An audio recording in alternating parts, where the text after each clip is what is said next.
Hello students, welcome to Learners Study Point. और आज हम जनरल साइंस के क्वेश्चंस करेंगे। जो आपके कोई भी एग्ज़ाम हो जिसमें आपका वनडे एग्ज़ाम जिसमें आपकी साइंस पूछी जाती है, तो यहाँ से आपको क्वेश्चन देखने को ज़रूर मिलेगा। और ये कुछ प्रीवियस क्वेश्चंस के रैंडम, जैसे एलडीसी हो गया या फिर सीजीएल टेट वगैरह, कोई भी पेपर जिसमें से साइंस पूछी जाती है वहाँ से उनको ले करके और सोल्व किया गया है आप लोगों के लिए। तो आप इन क्वेश्चंस को ज़रूर ध्यान से देखिए। तो आपका फर्स्ट क्वेश्चन है दैट आर्किमिडीज का नियम किससे संबंधित है? तो किससे संबंधित है? पलवन के नियम से। सेकंड है बर्फ पानी में तैरती है परंतु अल्कोहल में डूब जाती है, ऐसा क्यों होता है? क्योंकि बर्फ पानी में हल्की होती है और अल्कोहल से भारी होती है। ये जितने भी क्वेश्चन आपके इस तरीके से डूबने वाले और तैरने वाले होंगे, इनका एक रीज़न सबसे ज़्यादा क्या होता है? उनका घनत्व, उनका रीज़न होता है। फिर है कि चलती हुई बस जब रुकती है तो अचानक यात्री क्या होते हैं? आगे की दिशा में गिरते हैं। तो ये न्यूटन का कौन सा नियम है? तो न्यूटन का पहला नियम। न्यूटन ने 3 नियम दिए थे, तो न्यूटन के तीनों नियम से कोई ना कोई क्वेश्चन जरूर पूछा जाता है। वो एक अलग से टॉपिक है, आपको अलग से जरूर कराया जाएगा। फिर है आपका कि पानी से निकलने पर शेविंग ब्रश जो होती है मेंस की, वो आपस में चिपक क्यों जाती है?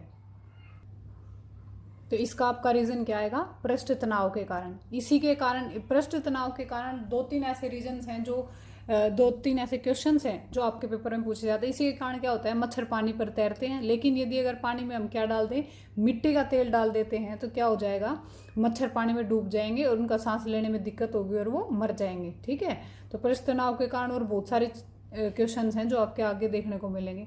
और पृष्ठ तनाव के कारण ही क्या होता है? हमें गर्म खाना ठंडे खाने से ज़्यादा अच्छा लगता है। नेक्स्ट है कि इसी के कारण हमें बारिश की बूंदों का आकार जो है वो गोलाकार दिखाई देता है। ठीक है, तो ये पृष्ठ तनाव के कारण तीनों रीजन्स हैं। पहला कि जो मच्छर हैं वो पानी के ऊपर तैरते हैं। सेकंड, जो गर्म खाना है वो ठंडे खाने से हमें ज़्यादा अच्छा लगता है। एंड थर्ड वन इज़ कि इसी के कारण जो है वो बारिश की बूंदें जो है हमें गोलाकार में दिखाई देती हैं। नेक्स्ट क्वेश्चन है आपका, स्थिर गति से जा रही कार में बैठा लड़का अगर गेंद खेल रहा है, ऊपर अगर वो फेंक रहा है, तो वो गेंद कहाँ पर गिरेगी? तो गेंद उसके हाथ पे गिरेगी, क्योंकि जैसे जैसे वो आगे बढ़ रहा है तो गेंद भी आगे आगे बढ़ रही है, तो गेंद कहाँ पर आकर गिरेगी? उसके हाथ में गिरेगी। जेट इंजन किस सिद्धांत पर काम करता है? तो जेट इंजन आपका करता है रैखिक संवेग के संरक्षण के आधार पर। ठीक है, दूध में मक्खन निकालने पर क्या होता है? तो दूध का घनत्व जो है वो घट जाता है, दूध पतला हो जाता है, उस डेंसिटी जो है वो कम हो जाती है।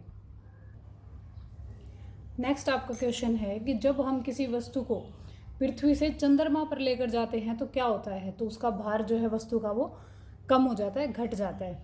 नेक्स्ट है कि दूध से मक्खन किस प्रक्रिया से निकाला जाता है? तो दूध से मक्खन अपकेंद्रीय बल प्रक्रिया से निकाला जाता है।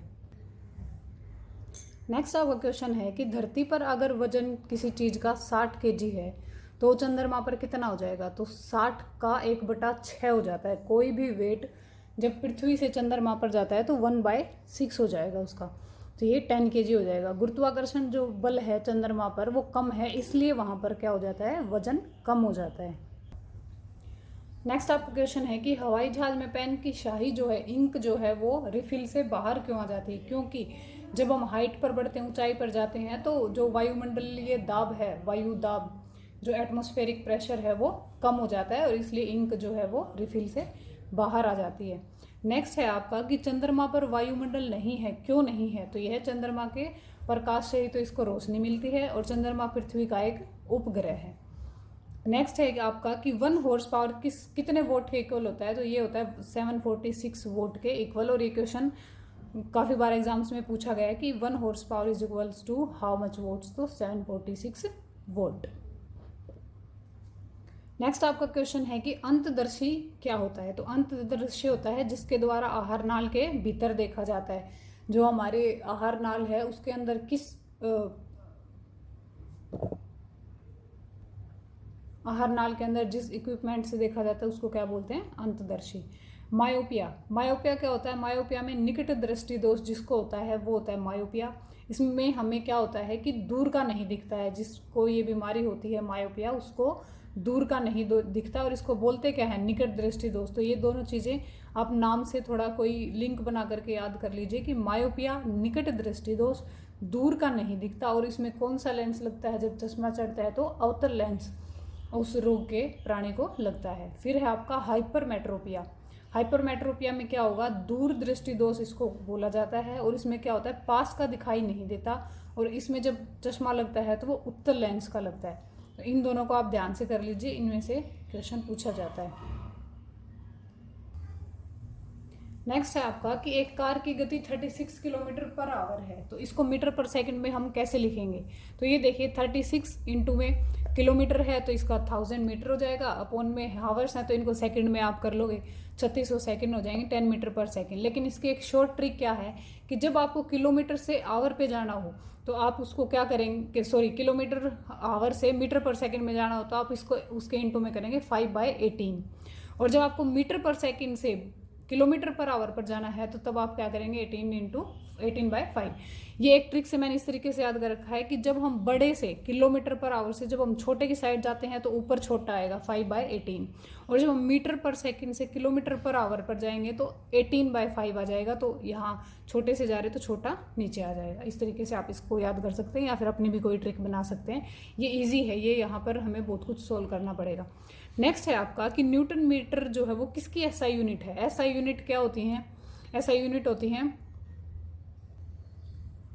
एसआई यूनिट्स होती है स्टैंडर्ड इंटरनेशनल यूनिट्स। तो न्यूटन के लिए क्या है, वो है एनर्जी। एक भूमि स्थिर उपग्रह अपनी कक्षा में निरंतर गति करता है, यह अपकेंद्र बल किस प्रभाव से होता है। देखिए किस वजह से होता है, उसके गुरुत्वाकर्षण बल के। पृथ्वी के गुरुत्वाकर्षण बल लगने के कारण वो क्या करता है, अपने एक अपकेंद्र बल पर गति करता रहता है। फिर आपका नेक्स्ट क्वेश्चन है कि जब कुएं से हम पानी की बाल्टी खींचते हैं तो आपने नॉर्मल लाइफ में भी इस चीज़ को महसूस किया होगा कि वो बाल्टी जब पानी की सतह से ऊपर आती है तो भारी हो जाती है, और जब तक वो कुएं के पानी में रहती है तो मैं हल्की हल्की फील होती है। ऐसा क्यों होता है, ये किसके नियम पर है, तो ये है पलवन के नियम पर डिपेंड करता है ये, ठीक है। तो ये चीज़ किसकी वजह से, ये सिद्धांत किसने दिया, पलवन ने।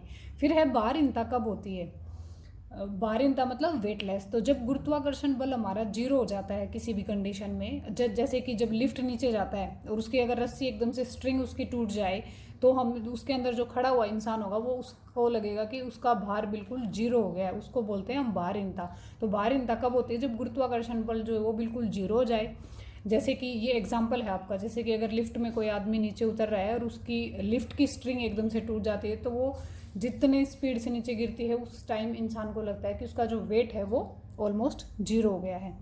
नेक्स्ट है आपका कि जब जहाज नदी से समुद्र में जाता है तो क्या होता है। जब जहाज नदी से समुद्र में जाएगा तो देख वो उसकी सतह जो वो थोड़ी सी और ऊपर आ जाती है, वो समुद्र के पानी में कम डिप होता है, जबकि नदी में जब रहता है तो वो थोड़ा ज़्यादा पानी के अंदर डिप होता है।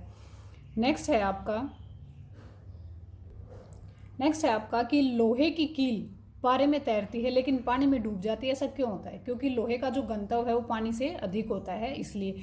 ये तभी मैंने आपको बताया था कि जो भी चीज़ जिसमें डूब जाती है वो उसका एक ही रीज़न होगा, उसकी डेंसिटी, उसका घनत्व, वो भारी होने की वजह से उसमें डूब जाएगी, दूसरे से उसका घनत्व कम होगा इसलिए वो उसके ऊपर तैरेगी। नेक्स्ट है आपका कि जब एक ठोस पदार्थ को पानी में डुबोया जाता है तो उसके वजन में कमी आ जाती है, कमी कितने वजन के बराबर होती है, तो कितने वजन, जितने, अगर हम एक पानी के गिलास में एक आइस क्यूब डालते हैं तो अगर वो पानी भरा हुआ था, कुछ पानी बाहर आ जाए, कितना पानी बाहर आएगा, वो उतनी ही क्वांटिटी का पानी बाहर आएगा जितना उस आइस क्यूब ने वहाँ से, उस आइस क्यूब का घनत्व होगा, जितना वो उस जगह को वहाँ से घेरेगी। तो इसी तरीके से जितना पानी उस जगह से हटता है उतना ही उस पानी के वजन में जो है कमी हो जाएगी, ठीक है। तो ये अच्छा क्वेश्चन है ये वाला। नेक्स्ट आपका क्वेश्चन है कि जब पानी की बोतल को हम ढक्कन लगा करके और उसको फ्रीजर में रख देते हैं बर्फ़ जमने के लिए तो बोतल टूट जाती है, ऐसा क्यों होता है, क्योंकि जब पानी जम जाता है, जब वो आइस में कन्वर्ट हो जाता है तो उसका आयतन जो है वो बढ़ जाता है और बोतल जो है वो टूट जाती है। लैंप की बत्ती जो है वो तेल किस प्रक्रिया से लेती है, तो वो लेती है कैपिलरी क्रिया के कारण, ठीक है। जैसे जब पहले हम लैंप वगैरह यूज़ करते थे पहले ज़माने में लोग, तो वो किस क्रिया से तेल उस बत्ती से ऊपर चढ़ता था, वो चढ़ता था कैपिलरी क्रिया के कारण। नेक्स्ट है आपका कि साबुन के बुलबुले के अंदर जो दाब बनता है वो कितना होता है, तो वायुमंडल के दाब से भी अधिक दाब होता है उसमें। जो साबुन के बुलबुले के अंदर प्रेशर होता है वो अपने एटमॉस्फेरिक प्रेशर से भी ज़्यादा होता है। फिर है कि एक शुद्ध जल में जब डिटर्जेंट डाला जाता है तो पृष्ठ तनाव कैसा हो जाएगा, तो वो घट जाता है पृष्ठ तनाव। नेक्स्ट क्वेश्चन है आपका कि अगर रुका हुआ घोड़ा अचानक से चलने लगे तो उस पर बैठा हुआ व्यक्ति जो है वो गिर क्यों जाता है, जड़त्व के नियम के कारण। ये भी न्यूटन का नियम है क्रिकेट का खिलाड़ी गेंद को कैच करने के लिए क्या करता है, पहले हाथों को पीछे खींचता है और फिर वो गेंद को कैच करने की कोशिश करता है। ऐसा क्यों करता है? वो ऐसा इसलिए करता है ताकि गेंद की जो गति है वो थोड़ी सी धीमी हो जाए और उसको कैच करने में ईजी हो जाए। नेक्स्ट है कि प्रेशर कुकर में खाना जल्दी क्यों पक जाता है? तो क्योंकि पानी का क्वथनांक बढ़ जाता है। ये देखिए, ये ऐसे क्वेश्चंस हैं नॉर्मल रूटीन से कि हमें पढ़े हुए भी होते हैं और हमें एग्जैक्ट आंसर भी नहीं पता होता। ऐसे ही क्वेश्चन हमारे पेपर में पूछ लिए जाते हैं, हमें यूँ लगता है ये भी इसका आंसर हो सकता है, ये भी इसका आंसर हो सकता है। तो इसलिए मैंने आपके प्रीवियस पेपर्स हैं उन एग्ज़ाम्स से लेकर के ये वीडियो आपके लिए बनाई है, तो आप इसको ध्यान से पढ़िए। ये बिल्कुल ईजी क्वेश्चन है, कोई भी इसमें क्वेश्चन ऐसा मुश्किल नहीं है जो जिसके बारे में आपने सुना नहीं हो। बस बात इतनी सी है कि हम उनको ध्यान से नहीं सुनते कि एग्जैक्ट इस चीज़ का रीज़न क्या है, और साइंस हमें यही सिखाती है कि एग्जैक्ट इस बात का रीज़न क्या है। नेक्स्ट क्वेश्चन है आपका कि प्रेशर कुकर में खाना जल्दी क्यों बन जाता है? ये हमने देख लिया, उसके क्वथनांक बढ़ जाने के कारण।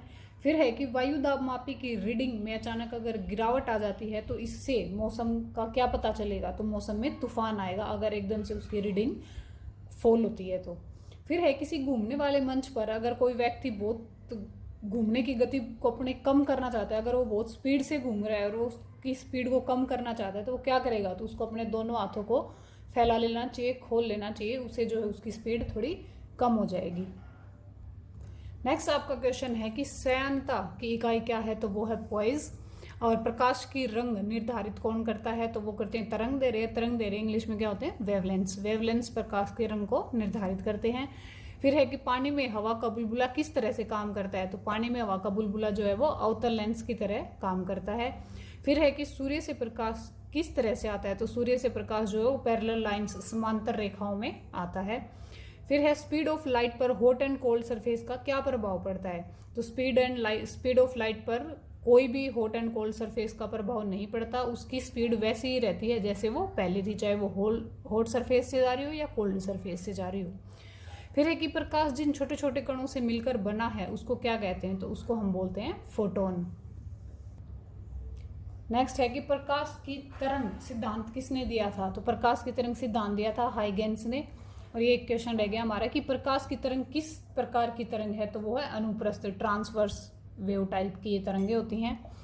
अपवर्तक दूरबीन में क्या होता है? तो अपवर्तक दूरबीन में होता है आपके पास असमान फोकस दूरी के दो उत्तल लेंस उसमें लगे होते हैं। फिर नेक्स्ट है कि आसमान आपको नीला क्यों दिखाई देता है? तो आसमान आपको नीला दिखाई देता है उसके प्रकिरण के कारण। नेक्स्ट क्वेश्चन इज, जब प्रकाश की किरण एक माध्यम से दूसरे माध्यम में जाती है तो क्या होता है? तो आवृत्ति समान बनी रहती है, जो प्रकाश की जो लाइट की फ्रीक्वेंसी है वो सेम रहेगी, वो चेंज नहीं होगी। ठीक है। अलग अलग द्रव्यमान के पत्थरों को, जब अलग अलग द्रव्यमान से मतलब हो गया कि एक भारी पत्थर हो और एक हल्का पत्थर हो, तो उनको अगर सेम ऊंचाई से गिराया जाता है तो क्या होगा? तो जमीन पर दोनों सेम टाइम पर ही पहुंचेंगे, चाहे वो हल्का हो चाहे वो भारी हो। नेक्स्ट आपका क्वेश्चन है कि जब हीरे से कांच में प्रकाश जाता है तो क्या होता है? तो वो होता है पूर्ण आंतरिक परावर्तन, और इसी के कारण हमें हीरा चमकता हुआ दिखाई देता है, और हीरा जो है वो सबसे कठोर पदार्थ है। फिर है इंद्रधनुष बनने का क्या कारण होता है? इंद्रधनुष किस वजह से बनता है? तो सूर्य की किरण जब जल बूंदों के द्वारा परावर्तन करती हैं, लाइट रिफ्लेक्ट करती हैं, उस वजह से इंद्रधनुष बनता है। और हमें इंद्रधनुष कब दिखाई देता है? हमें इंद्रधनुष जब दिखाई देता है जब सूर्य की तरफ हमारी क्या हो? पीठ हो, तो उसके सामने फिर हमें क्या दिखाई देगा? इंद्रधनुष। और इंद्रधनुष में कितने कलर होते हैं? इंद्रधनुष में 7 कलर्स होते हैं। वो विबग्योर, वो आपका क्वेश्चन आगे आएगा, विबग्योर से आपको पता लगेगा कि इंद्रधनुष में कौन से कलर्स होते हैं। नेक्स्ट आपका क्वेश्चन है कि मिराज, मृग तृष्णा किसका उदाहरण है? तो वो है पूर्ण आंतरिक परावर्तन का। और मृग तृष्णा क्या होती है? कई बार आप लोगों ने खुद से भी देखा होगा, जब हम प्लेन सरफेस पे, प्लेन रोड पे कहीं जा रहे होते हैं तो हमें सड़क पर थोड़ा आगे पानी सा दिखाई देता है कि रोड पर आगे पानी है। तो वो पानी किस लिए हमें दिखाई देता है? एक पूर्ण आंतरिक परावर्तन के कारण। साइंस हमें बहुत डेली लाइफ सिखाती है, मतलब ये नॉर्मल सी, पहले हम सिर्फ देखते हैं कि देखो रोड पे पानी दिखाई दे रहा है, लेकिन उसका रीज़न क्या है वो सब कुछ हमें साइंस सिखाती है कि पूर्ण आंतरिक परावर्तन इस चीज़ का रीज़न है, और इसको क्या बोलते हैं? मिराज या मृग तृष्णा। नेक्स्ट आपका क्वेश्चन है कि प्रकाश विकिरण की प्रकृति कैसी होती है? तो प्रकाश विकिरण की प्रकृति होती है तरंग और कण उसमें दोनों समान रूप से होते हैं, वेव्स भी होती हैं और पार्टिकल्स भी होते हैं। नेक्स्ट आपका क्वेश्चन है, पानी वाली जो चीज़ें हैं हमें थोड़ी ऊपर उठी हुई दिखाई क्यों देती हैं? तो वो किस वजह से होती हैं? अपवर्तन के कारण। अब आप इसमें एक एग्जांपल करके देख सकते हैं कि कांच के गिलास में आप पानी भर के और उसमें ऐसे पेन को डिप कर दीजिए, तो आपको जो ये पेन होगा ये ऐसे थोड़ा सा, जहाँ ये टिका होगा उस रियल जगह से थोड़ा सा ऊपर उठा हुआ दिखाई देगा। वो किस वजह से दिखाई देता है? अपवर्तन के कारण। नेक्स्ट इज, अबिंदुकता का दोष दूर करने के लिए किस लेंस का प्रयोग किया जाता है? तो वो किया जाता है सिलेंडरी लेंस का प्रयोग। नेक्स्ट है कि मछली को पकड़ने के लिए निशाना कहाँ पर लगाना चाहिए? ये वही अपवर्तन वाला क्वेश्चन है कि मछली रियलिटी में जहाँ दिखाई देती है उससे थोड़ी ऊपर होती है, तो मछली पर निशाना लगाने के लिए थोड़ा ऊपर जाल फेंकना चाहिए। क्यों होता है ये? वो भी अपवर्तन के कारण। वो जिस दूरी पर पानी में होती है वो उससे हमें थोड़ी ऊपर दिखाई देती है। योर नेक्स्ट क्वेश्चन इज कि कपड़ों में नील का प्रयोग क्यों किया जाता है? तो उसके सही वर्ण संयोजन करने के लिए कपड़ों में नील का प्रयोग किया जाता है। और पीले रंग का पूरक कौन सा रंग है? तो पीले रंग का पूरक कौन है? नीला रंग है। ल्यूमन एकक क्या है? तो ल्यूमन एकक एक ज्योति फ्लक्स है। टेलीस्कोप दूरबीन दूर की वस्तु देखने के काम आती है। मतलब ये ऐसे ही क्वेश्चन पूछा जा सकता है कि दूरबीन टेलीस्कोप किसके काम आती है? तो दूरबीन दूर की चीज़ें देखने के लिए काम आती है। नेक्स्ट आपका क्वेश्चन है कि सूक्ष्मदर्शी की खोज किसने की थी? ठीक है, ये आप मुझे कमेंट बॉक्स में करके बताएंगे कि ये क्वेश्चन मैंने आपके लिए छोड़ा है कि सूक्ष्मदर्शी की खोज किसने की, ये आप लोग बताएंगे। नेक्स्ट, हाइड्रोजन गैस से भरा हुआ गुब्बारा आसमान में अपने आप उड़ता है। ठीक है, तो वायुमंडल में ऊंचाई पर जाने पर उसके आमाप में वृद्धि हो जाती है। तो ये क्वेश्चन पूछा जाता है कि किस गैस से भरा हुआ गुब्बारा जो है वो आसमान में अपने आप उड़ता है? तो वो होता है हाइड्रोजन गैस का गुब्बारा। फिर है कि छलांग लगाने से पहले खिलाड़ी थोड़ा दौड़ता क्यों है? ताकि वो क्या हो जाए, उसको दूरी तय करने में आसानी हो जाए। फिर है सूर्य ग्रहण कब होता है? तो सूर्य ग्रहण होता है जब सूर्य और पृथ्वी के बीच में चंद्रमा आ जाए, और ये अमावस्या के दिन होता है। ओके, नेक्स्ट क्वेश्चन इज कि अवतल लेंस को नतोदर लेंस भी बोला जाता है। ये क्वेश्चन में ही एक आपको क्वेश्चन मिल रहा है कि अवतल लेंस का दूसरा नाम क्या है? वो है नतोदर लेंस। और इसका क्या काम होता है? ये हमेशा आभासी प्रतिबिंब बनाता है। ठीक है, फिर है कि सूर्य ग्रहण के समय सूर्य का कौन सा भाग हमें दिखाई देता है? तो सूर्य ग्रहण के समय हमें सूर्य का किरीट भाग दिखाई देता है। पूर्ण सूर्य ग्रहण का अधिकतम समय क्या होता है? तो पूर्ण सूर्य ग्रहण का अधिकतम समय क्या हो सकता है? 250 सेकंड से लेकर 3 मिनट 10 सेकंड तक। कम से कम 250 सेकंड होता है और ज़्यादा से ज़्यादा 3 मिनट और 10 सेकंड। फिर है प्राथमिक रंग क्या होते हैं? मतलब प्राइमरी कलर्स कौन से हैं? प्राइमरी कलर्स हैं जिनसे मिलकर दूसरे रंगों को बनाए जाते हैं, तो वो है लाल, हरा और नीला। इनसे मिलकर ही सारे दूसरे रंग बने हैं। फिर है कि कार के शीशे में कौन सा लेंस लगाया जाता है? तो कार के शीशे में हमें उत्तल लेंस लगाया जाता है, जो हमें बहुत पीछे की वस्तुओं को भी दिखा देता है, लेकिन वो साइज को क्या कर देता है? छोटा कर देता है। नेक्स्ट क्वेश्चन है आपका कि ईएनटी डॉक्टर्स कौन से होते हैं? ईयर, नोज, थ्रोट डॉक्टर्स, मतलब गला, नाक, कान, ये सब आपस में संबंधित होते हैं। तो इनके डॉक्टर्स जो हैं वो किस मिरर का यूज़ करते हैं इनके अंदर की बीमारियों को देखने के लिए? तो वो करते हैं अवतल लेंस का यूज़। फिर है कि नेत्रदान में कौन सा हिस्सा दान किया जाता है? तो नेत्रदान में कॉर्निया जो पार्ट है हमारी आई का, वो दान में दिया जाता है। आपका नेक्स्ट क्वेश्चन है कि आँख में प्रकाश तरंगे कहाँ पर परिवर्तित होती है? मतलब कि जब हमारी आई में लाइट जाती है तो वो कहाँ से रिफ्लेक्ट होती है? तो वो हमारे आई के रेटिना से रिफ्लेक्ट होकर के जाती है। फिर है कि स्वस्थ नेत्र की न्यूनतम दूरी क्या होती है? 25 सेंटीमीटर। और ये मैंने खुद ने करके देखा है कि 25 सेंटीमीटर से अगर आप करीब अपने आँखों की कोई चीज़ ले आते हैं तो आप उसको क्लियर नहीं देख पाते हो। ठीक है, तो 25 सेंटीमीटर जो चीज़ आपकी आँख से दूर होगी उसको ही आप क्लियर देख सकते हो, उससे कम नहीं देख सकते। तो आंसर इज 25 सेंटीमीटर। अंतरिक्ष यात्री को आकाश कैसा दिखाई देता है? तो अंतरिक्ष यात्री को हमेशा आकाश जो है वो काला दिखाई देता है। ये क्वेश्चन रिपीटेड क्वेश्चन है पेपर्स में बहुत बार। फिर है कि सूर्य का प्रकाश कितने समय में धरती पर पहुंचता है? तो सूर्य का प्रकाश 8.5 मिनट या फिर 500 सेकंड में धरती तक पहुंचता है। फिर है कि वेलोसिटी ऑफ लाइट क्या है? Velocity of light is 3 × 10⁸ metre per second. प्रकाश परावर्तन कब होता है? जब प्रकाश ठोस माध्यम से किसी सरल माध्यम में जाता है तो क्या होता है? प्रकाश का परावर्तन। ठोस माध्यम मतलब सॉलिड स्टेट से किसी इजी स्टेट में जाता है तो वो क्या हो जाएगा? उसका परावर्तन।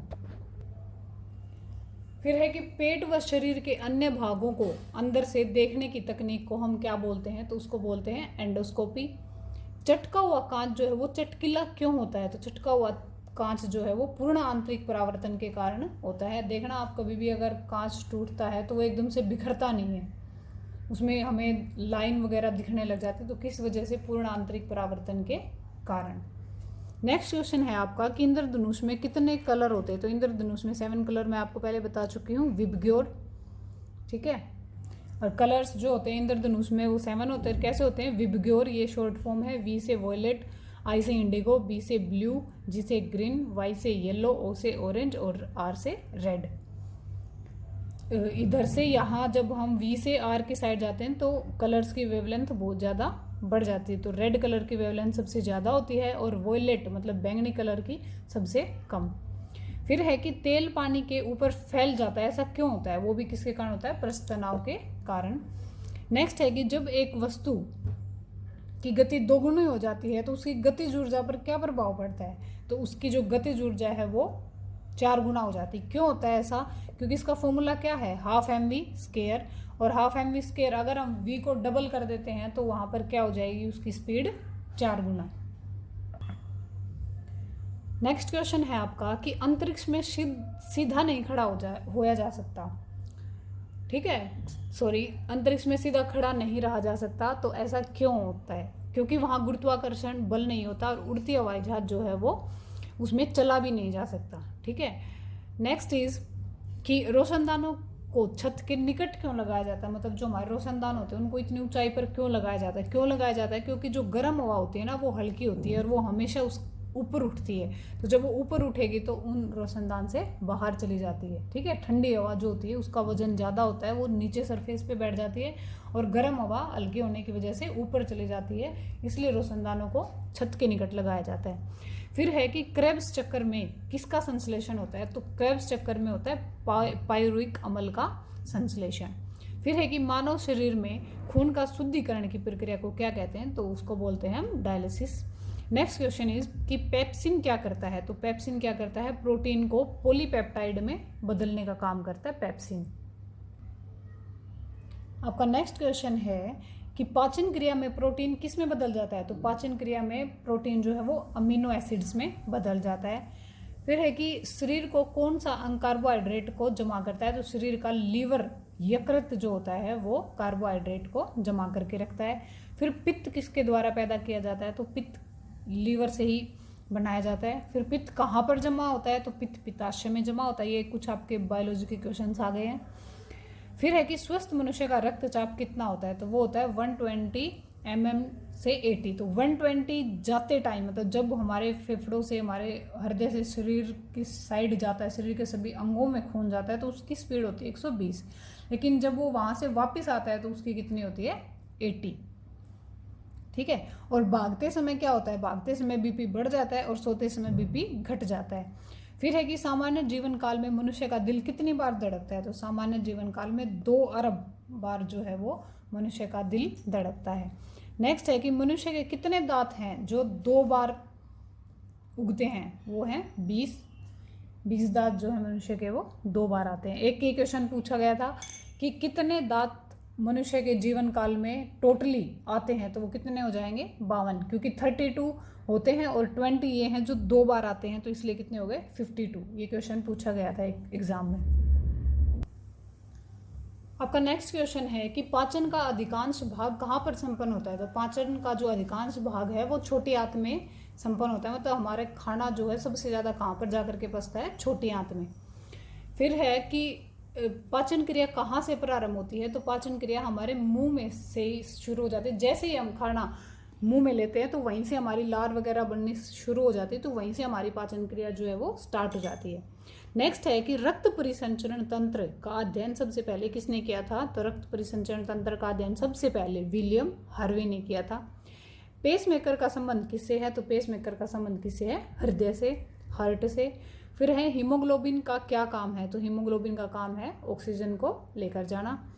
नेक्स्ट क्वेश्चन है कि रोग प्रतिरोधक क्षमता को कौन बढ़ाता है, तो रोग प्रतिरोधक क्षमता हमारे इम्यून सिस्टम को कौन बढ़ाता है, WBC वाइट ब्लड सेल्स, और रेड ब्लड सेल्स होते हैं वो खून बनाने का काम करते हैं, और वाइट ब्लड सेल्स जो है वो इम्यून सिस्टम रोग प्रतिरोधक क्षमता को बढ़ाते हैं। फिर है कि खून का लाल रंग किसके कारण होता है, तो खून का लाल रंग हीमोग्लोबिन के कारण होता है, इसमें लोहा बहुत अधिक मात्रा में पाया जाता है इस वजह से। और हीमोग्लोबिन में क्या होते हैं, आरबीसीज, और आरबीसीज का काम क्या है, खून बनाने का। फिर है ब्लड प्रेशर कब बनता है, तो ब्लड प्रेशर बनता है जब धमनी की भित्तियाँ जो होती हैं उन पर खून दबाव डालता है और बीपी बढ़ जाता है, बीपी बढ़ जाता है। फिर है आपका 100 question, last but not least, and this is कि आरबीसी कहाँ पर बनती हैं और कहाँ पर समाप्त होती हैं। तो आरबीसी इनका जीवन काल 120 दिन का होता है, और ये बनती कहाँ पर है, अस्थि मज्जा बोन मैरो में, और समाप्त कहाँ पर होती हैं, प्लीहा में। ठीक है, तो ये थे आपके 100 क्वेश्चन। नेक्स्ट सीरीज में हम नेक्स्ट 100 क्वेश्चंस देखेंगे, और ये क्वेश्चंस आपके प्रीवियस एग्जाम्स, चाहे वो कोई भी एग्जाम्स हो, उनसे लिए गए हैं, और एग्जाम्स में रिपीटेड क्वेश्चंस जरूर मिलते हैं, तो आपको इनमें से क्वेश्चन देखने को जरूर मिलेगा। आप या तो इनसे नोट्स बना लीजिए, या आप 2-3 बार वीडियो को वॉच करेंगे, सुनेंगे, तो आपको ये लर्न हो जाएंगे, ज़्यादा मुश्किल क्वेश्चन नहीं है। थैंक यू, और मेरे चैनल को लाइक एंड सब्सक्राइब कीजिए, प्लीज़ सपोर्ट। Thank you.